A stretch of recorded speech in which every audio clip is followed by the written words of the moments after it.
kita bicarakan dalam pertemuan yang lalu bagaimana hukuman ataupun seksa azab bagi orang yang engkar dalam menyelesaikan salah satu daripada tanggungjawab kefarduan, iaitu menunaikan zakat.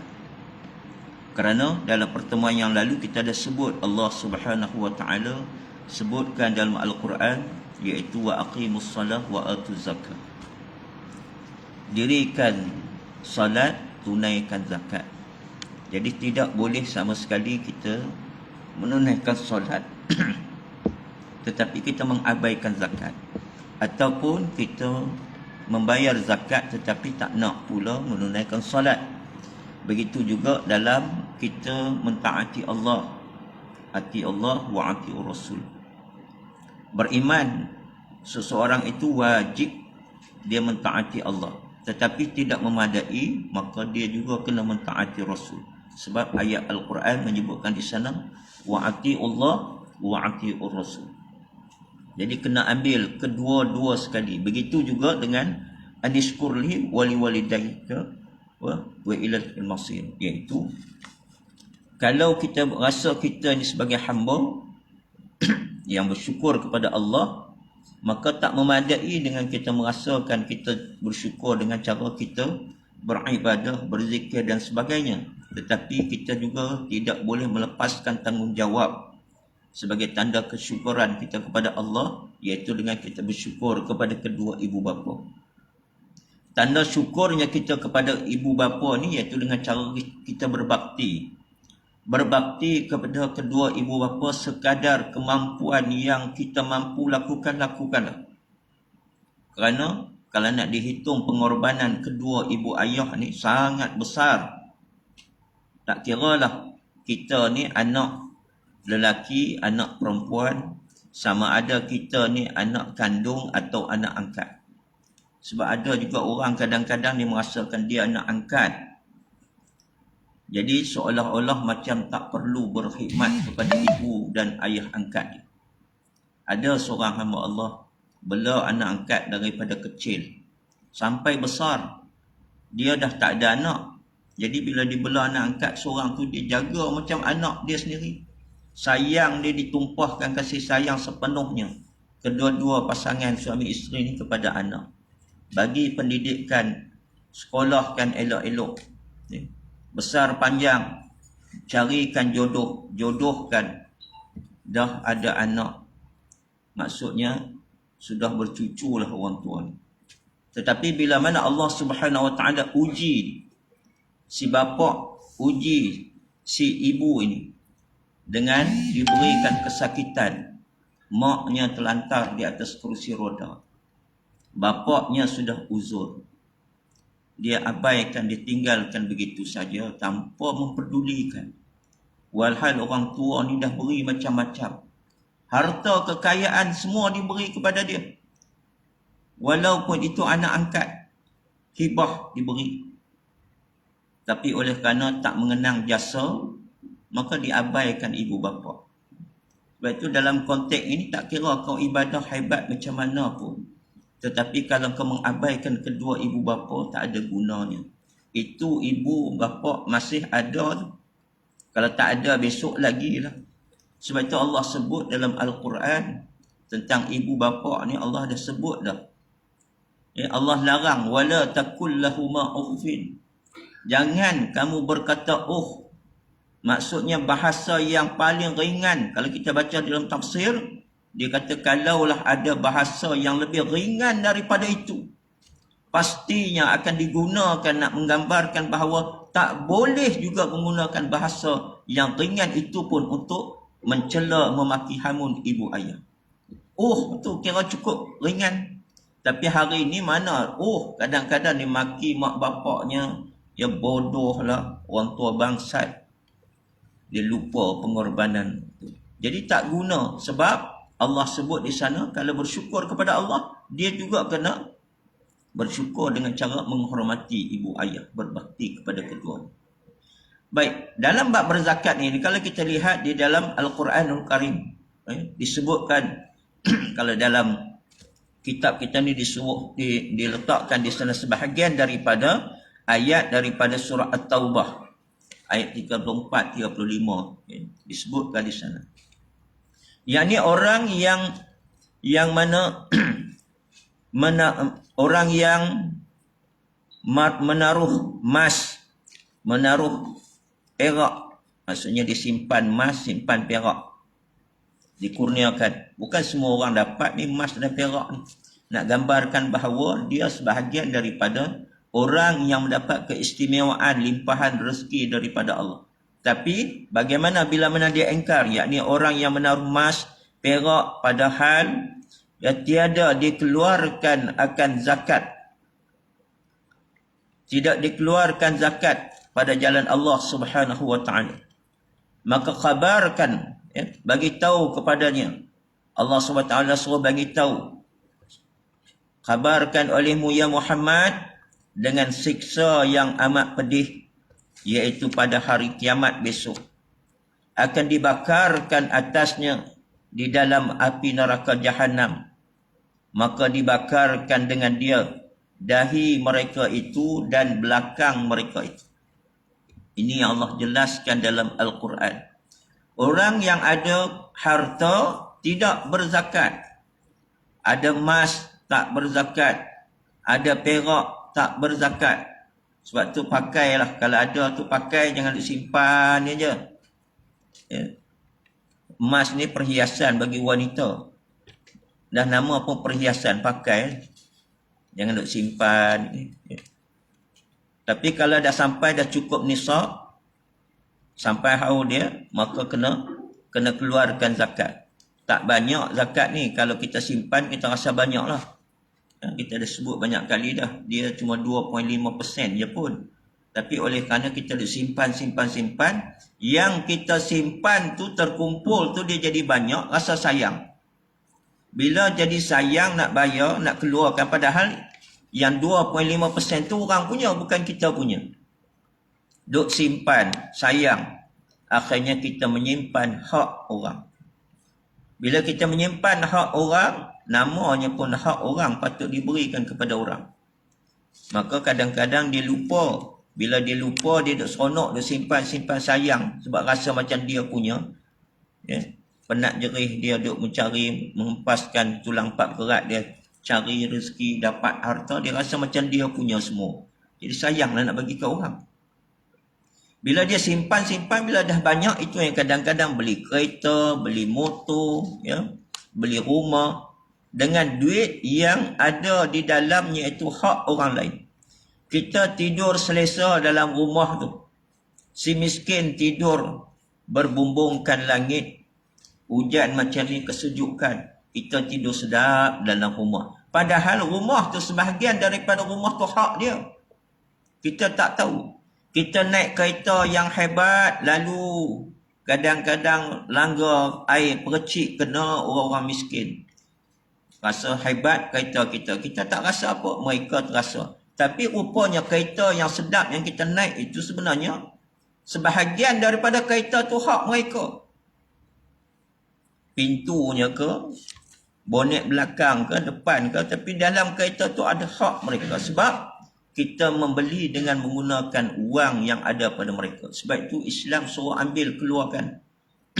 Khudh min amwalihim sadaqatan tutahhiruhum wa tuzakkihim biha.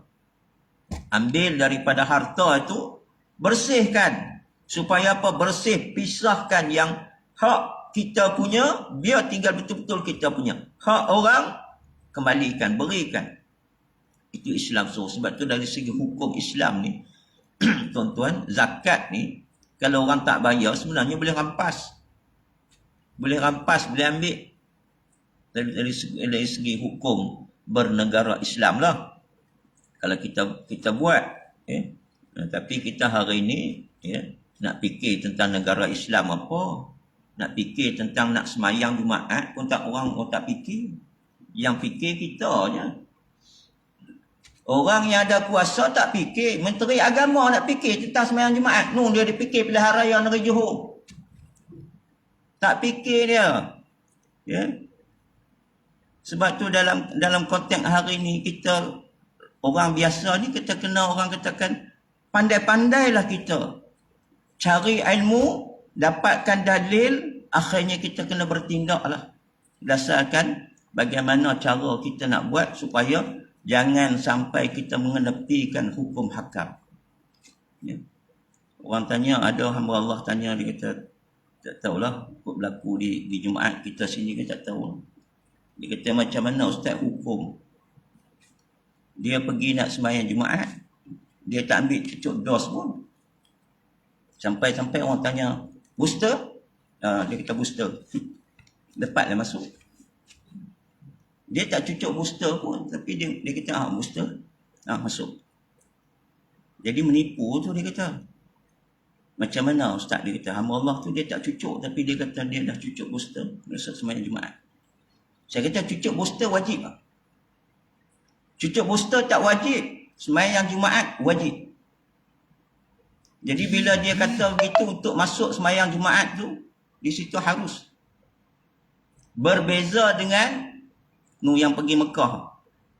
Yang pergi Mekah sekarang ni, yang pergi menunaikan ibadah haji. Tanya Ustaz Osman, dia pandai, dia mutawif. Yang pergi Mekah, bila dia nak tawaf, dia Saudi dah bagi peraturan dah. Tak tahu berapa kali, kita katakan 3 kali contoh. 3 kali saya, seorang boleh masuk nak tawaf di situ 3 kali. Bukan 3 pusingan, 3 kali masuk. Pusingan tetap jugalah 7 kali tawaf tu. Jadi ada hamba Allah daripada Mekah telefon tanya saya, Ustaz, kawan saya, dia kata kawan dia, saya cerita tuan-tuan kawan dia, kalau dia pun dia lah. Mungkin kadang-kadang orang ni dia kata kawan dia padahal dia. Ikutlah.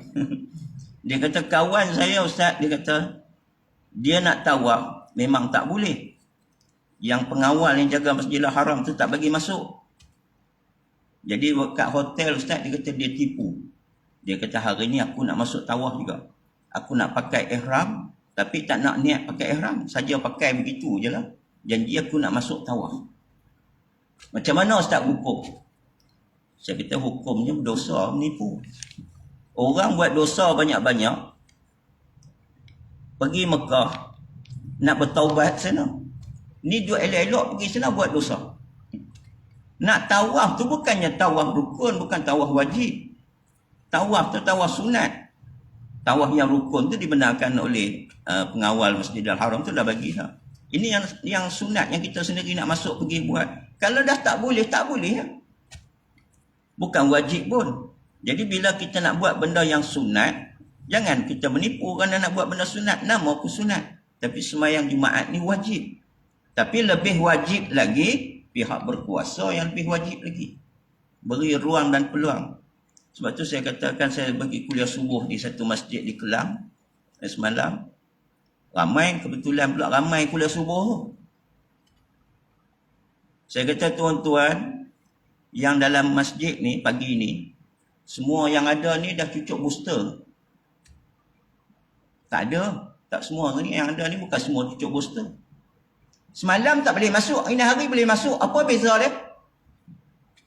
Semalam nak sembahyang Jumaat tak boleh masuk sebab tak cucuk booster. Hari ni mai kuliah subuh saya boleh masuk. Masjid yang sama, orang yang sama. Semalam tak boleh masuk, hari ni boleh masuk. Kan pening. Sebab tu Jabatan Agama pun kalau dia nak buat peraturan, jangan tergesa-gesa. Ambil tindakan tu, bagi tahu okey, contohnya bulan 4, awal bulan 4 kita akan mewajibkan semua orang dah cucuk booster baru boleh sembahyang Jumaat. Bagilah ruang. Tapi tak belajar dengan yang kita dah sembahyang setiap hari. Sembahyang macam mana? Muazzin laungkan azan tadi, Allahu Akbar, Allahu Akbar. Kita yang baru balik kerja, orang dah azan dah kelang kabut mandi. Ada ruang waktu dia azan tu. Baru kita sembahyang. Jadi sama juga bila kita nak buat mesyuarat. Bila nak buat mesyuarat, hantar surat, bagi masa. Okey, sekian-sekian hari bulan kita adakan mesyuarat surau, mesyuarat masjid, mesyuarat jabatan. Bukannya hantar surat, hari tu sampai, hari tu juga kena mesyuarat. Mana orang nak buat sempat, nak buat preparation. Sama juga dengan semayang. Bila kita buat macam itu, mewajibkan semua orang yang nak masuk semayang Jumaat kena ada booster. Berapa ramai lagi Pak Imam yang tak cucuk booster. Ramai imam-imam muda yang belum cucuk booster. Tapi dia akan hadir mengimamkan solat Jumaat sebab dia Pak Imam. Yang ramai dekat luar tak boleh masuk, makmum tak cucuk booster. Pak Imam boleh masuk. Keadilan ke dalam Islam macam ni. Sebab tu kena tengok balik. Jadi Tok Qadhi pun kalau penakut nak bercakap, baik tak guna, tak payah jadi Tok Qadhi. Kalau nak mengangguk, jadi pengarah jabatan agama pun, kalau nak mengangguk aja tak berani nak mengusulkan, baik tak payah jadi pengarah. Jadi yang diarah ajalah nama dia. Bukan marah nak bagi tahu. Lepas ni dia tak nak bagi pun tak apa. Dah panggil dah. Sebab nama dah naik lah, marah. Sebab dia kata Ustaz Syukri rajin sangat. Bantah. Tak apalah, tak nak bagi sudah. Kena faham dah sikit. Bukan setakat orang sembahyang Jumaat sahaja yang bawa COVID. Nung yang pergi berkempen, pergi balik. Ambil COVID sana bawa balik. Ambil COVID sana bawa balik. Lepas tu pergi sembahyang Jumaatnya, oh kacau. Sembahyang Jumaat tak boleh. Yang apa berkempen boleh pula. Keluarlah arahan. Jangan siapa pun keluar mengundi yang tak ada booster. Berani buat macam tu? Tak berani buat. Sebab apa? Sebab nak jaga kursi masing-masing. Kita malam ni bukan kira jaga kursi, kita nak jaga agama. Jadi kalau jadi menteri agama, tak nak jaga agama, baik jadi menteri jaga ayam. Baik, Allah SWT mengingatkan kepada kita bahawa benda yang asas yang dah ada dalam Al-Quran. Sebab itulah dalam bab berzakat ni tuan-tuan, apa kata Imam An-Nawawi? Imam Nawawi rahimahullahu ta'ala dia menukilkan dalam kitab di dalam kitab Al-Qatabi, dia sebut siapa yang mengingkari kewajipan berzakat ini, mengingkari kewajipan berzakat yang telah pun diijmakkan, maka dia boleh menyebabkan dia menjadi kafir. Kenapa boleh jadi kafir? Sebab dia kata kewajipan berzakat ini satu benda yang telah diijmakkan oleh ulama. Orang semua dah tahu, tersebar luas dah. Rakyat jelata pun tahu hukum wajib berzakat, pemimpin pun tahu, orang miskin pun tahu wajib berzakat, orang kaya pun tahu wajib berzakat. Tapi kalau ada lagi orang yang mengingkari kewajipan berzakat ini, kata Imam Nawawi, maka dia boleh termasuk di kalangan golongan yang kafir. Disebut dalam kitab Al-Qatabi. Nak bagi tahu bahawa benda ni dah tersebar luas, umum dah tahu. Tak ada alasan untuk dia mengingkari zakat. Maka sebab itulah kita katakan tadi, dari segi hukum agamanya, kalau negara itu menjalankan undang-undang Islam, orang yang tidak mengeluarkan zakat tadi, hartanya boleh diambil. Sayyidina Abu Bakar As-Siddiq radhiyallahu anhu, ketika mana dia memimpin sebagai khalifah, antara tindakan yang dibuat oleh Sayyidina Abu Bakar adalah memerangi golongan yang engkar mengeluarkan zakat. Walaupun peringkat awal sebahagian sahabat ada yang orang katakan macam tak setuju. Tetapi setelah mana mendapat penerangan daripada Khulafa' ar-Rasyidin, akhirnya mereka setuju. Kenapa perlu memerangi orang yang tidak mengeluarkan zakat? Mula-mula orang kata lah, oh ini sama-sama Islam. Mereka ni orang Islam, takkan kita nak perang? Ya, kalau benda yang telah pun diwajibkan oleh Allah, diwajibkan oleh Nabi SAW, kenapa mesti kita mengabaikan? Maka sebab tu dalam konteks hari ini, kena tengok benda yang disebut oleh Nabi, apa yang dibuat oleh baginda Nabi, kita ikut. Bukan kita main macam dia ikut, oh kalau Nabi pergi kanan, Tok Guru pergi kiri, kita tak payah, kita ikut Tok Guru. Tok Guru faham ke daripada Nabi? Ya? Kalau kita dah nampak seorang sahabat, sahabat Nabi, ya, pernah disebut, ya, saya lupa nama anak kepada Amru. Anak kepada Amru. Pernah disebut oleh Nabi, Nabi sebut kepada dia. Dia kata, aku pesan kepada kamu, ya, Ibnu Amru, dia kata, kamu taatlah kepada bapa kamu dan kamu ikutlah bapa kamu. Jadi bila berlaku peperangan, kalau tuan-tuan baca dalam sejarah, bila berlaku peperangan Siffin, akhirnya terbentuk majlis tahkim. Bila terbentuknya majlis tahkim, Seorang wakil daripada Saidina Ali, seorang wakil daripada Muawiyah. Wakil daripada Muawiyah itu adalah Amr. Diambil untuk menjadi wakil. Sedangkan anak dia ni, dia memberi walak kepada Saidina Ali. Tapi bila mana bapa dia menyebelahi Muawiyah, dia menyebelahi Muawiyah. Lalu orang tanya kepada dia, kenapa kamu menyebelahi Muawiyah, tidak menyebelahi kepada Saidina Ali? Dia kata, aku ingat pesan Nabi kepada aku. Nabi berpesan kepada aku, iaitu kamu ikutlah bapa kamu. Sebab itu bila bapa aku menyebelahi Muawiyah, aku menyebelahi Muawiyah. Aku ingat pesan Nabi. Tetapi di dalam peperangan, aku tidak akan menghunus pedang kerana sesama Islam. Cuma aku menyebelahi sahaja atas pesan Nabi, suruh menyebelahi bapa aku. Nampak tak bagaimana sahabat, dia tak peduli apakah sebenarnya di sebalik itu, tapi kalau itulah pesan Nabi, dia akan ikut. Kita hari ini kita kata, tak, kita tak berapa faham yang Nabi sebut, Tok Guru lagi faham. Pasal Tok Guru faham tu yang kata Nabi hadir dalam majlis yaqazah. Ni pun satu penyakit lagi, penyakit yang menyebabkan akidah. Ya. Itu penyakit tu. Bila melibatkan akidah, satu penyakit. Kita hari ini duk nampak penyakit COVID-19. Penyakit hari ini, penyakit jantung, penyakit darah tinggi. Kita tak nampak penyakit akidah adalah penyakit yang sangat berbahaya. Kenapa kita mengharamkan Syiah? Syiah yang dibawa oleh Abdullah ibn Sabah. Abdullah ibn Sabah, dia punya fahaman dia, orang mati boleh bangkit semula.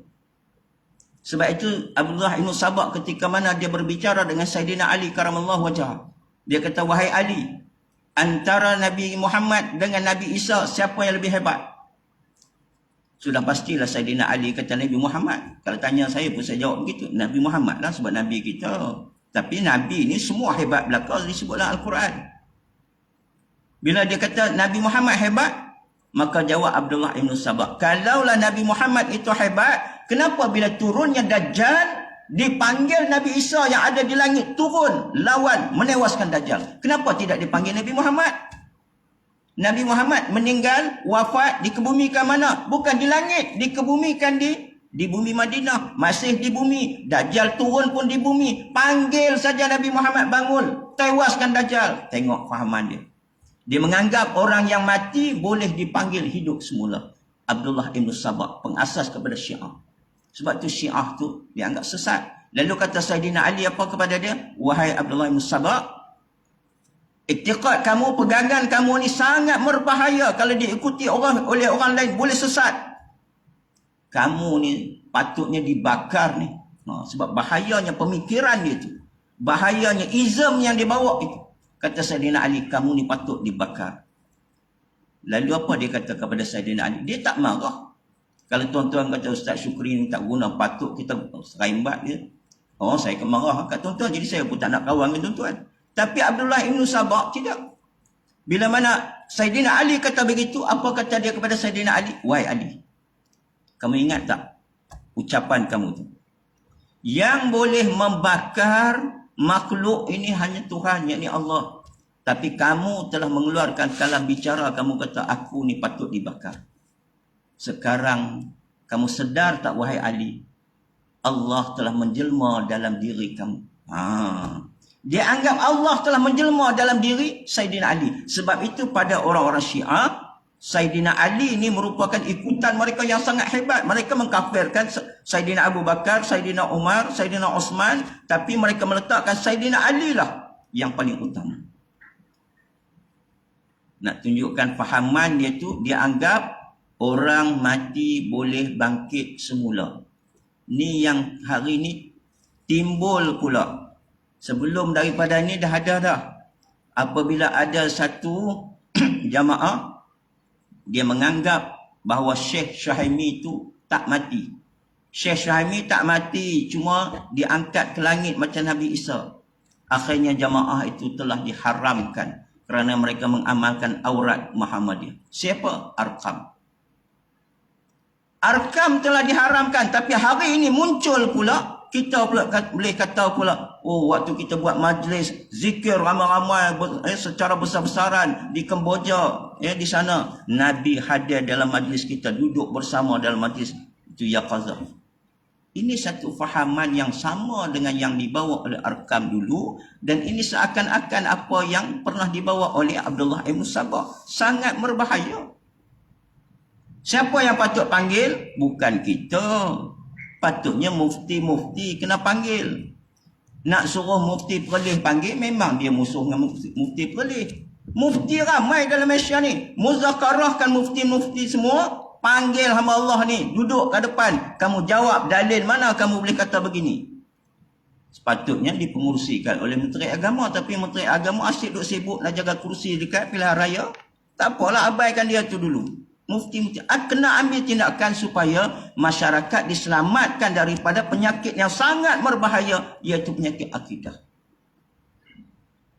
Nabi dikatakan boleh hadir. Dah mati dah Nabi. Kalau jumpa dalam mimpi itu lain. Itu memang Nabi pun pernah sebut. Tapi ini hadir, ini satu benda yang sangat berbahaya. Sebab tu kalau kita dengar ada nasyid, lagu nasyid kan, yang saya katakan dulu. Nasyid tu kalau kita menyanyi begitu saja dengan kita tak tahu makna, tak apalah. Tapi kalau kita tahu makna lagu nasyid tu, kena tanya pula, kamu tahu makna ni, apa yang kamu iktiqad bila kamu nyanyikan lagu ni? Kalau dia kata tak, saya sekadar menyanyi biasa begitu, tak ada apa-apa, tak apa. Tapi kalau dia betul-betul dia menyanyi itu dengan bermaksud betul, iaitu wahai Nabi kau selamat kalau aku, wahai Nabi kau selamat kalau aku. Mana boleh minta tolong dekat Nabi? Nabi dah wafat. Kita kalau nak minta tolong kepada Nabi, minta waktu Nabi hidup. Kalau Nabi dah wafat, apa yang kita boleh buat? Bertawassul. Baca selawat banyak-banyak. Ya Allah, ya Tuhanku. Dengan selawat yang kami ramai-ramai lafazkan tadi, ya Allah, maka kami pohon kepada-Mu, ya Allah, dengan keberkatan selawat-selawat yang telah kami ukirkan, yang telah kami lafazkan tadi, wahai Allah, dengan keberkatan selawat itu, maka sembuhkanlah rakan-rakan kami yang sedang dijangkiti COVID-19. Kita bertawassul ke atas selawat Nabi tadi, minta kepada siapa? Minta kepada Allah, bukan kepada Nabi. Itu bolehlah, sebab Nabi dah wafat sekarang ni. Kalau Nabi hidup dulu, pergilah jumpa Nabi minta tolong. Tuan-tuan yang minta tolong, ya, dengan kita punya Tok Bilal, minta tolong. Tolong boleh hantar saya tak ada duit nak pergi KL. Tolong hantar saya dengan kereta. Bolehlah minta tolong, dia ada hidup lagi. Besok kalau mati, tuan-tuan pergi kat kubur, boleh tak tolong hantar saya pergi KL dulu, buat gerak kan? Orang dah mati, walaupun Nabi, mana boleh? Sebab tu kena belajarlah apa dia bertawassul apa ni. Ini pakai melanggar je, tapi tak apalah kalau kita tak faham yang tu. Ini orang yang faham, muridnya ramai, pengaruh je besar. Sebab pengaruh besarlah kita nak selamatkan follower-follower yang ada itu supaya jangan akidahnya sesat. Maka sebab tu kena jaga dalam bila kita menjalankan hukum yang ada, maka kita boleh buat apa yang telah tertera di dalam kitab. Termasuklah yang kita bicarakan tentang hukum zakat. Zakat ni kalau orang tak bayar, kita boleh rampas ambil. Tapi hari ni orang tak bayar income tax, kita saman. Ya? Padahal yang wajibnya zakat. Ya? Maka sebab tu kena tengok balik. Baik. Dan sabda Nabi SAW, disebutkan juga situ bahwasanya dahi mereka itu akan dibakar, belakang mereka akan dibakar. Kenapa dalam ayat ini kalau tuan-tuan lihat Allah jelaskan, Allah sebutkan secara terus dahi mereka itu. Kenapa Allah sebut dahi? Kenapa Allah tak sebut tangan? Kenapa Allah tak sebut kaki? Sebab dahi ini salah satu daripada anggota sujud. 7 anggota sujud: dahi, tangan, lutut, kaki. Dahi ini adalah anggota yang paling atas. Di dahi kita inilah terletaknya juga di dalam kepala kita ini akal dan minda, otaknya di situ. Apabila kita sujud kepada Allah, kenapa kamu boleh sujud, kamu boleh semayang, tetapi kamu tidak mahu membayar zakat? Maka sebab tu Allah sebut supaya kita mengambil pengajaran. Ya, dahi mereka itu akan dibakar dan juga belakang mereka. Inilah yang engkau taruh bagi diri kamu, rasakanlah oleh kamu ya barang yang kami sampaikan bagi diri kamu. Allah kata ni benda-benda yang dulu kamu duk simpan dulu, orang bagi kamu duk simpan. Inilah dia ya, yang mana Allah beri kepada kamu. Dan akan datang pada hari kiamat disebut oleh Nabi SAW, barang siapa mempunyai emas dan perak senisab,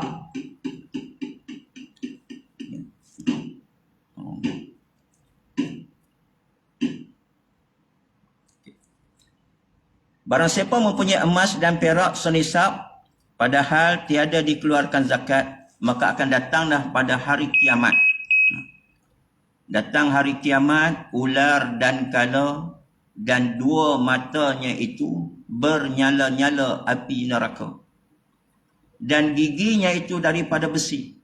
Dan mengejarlah ia di belakang padahal ia berkata ia baginya, iaitu bagi orang yang dikejar tadi, beri olehmu akan daku tangan kanan.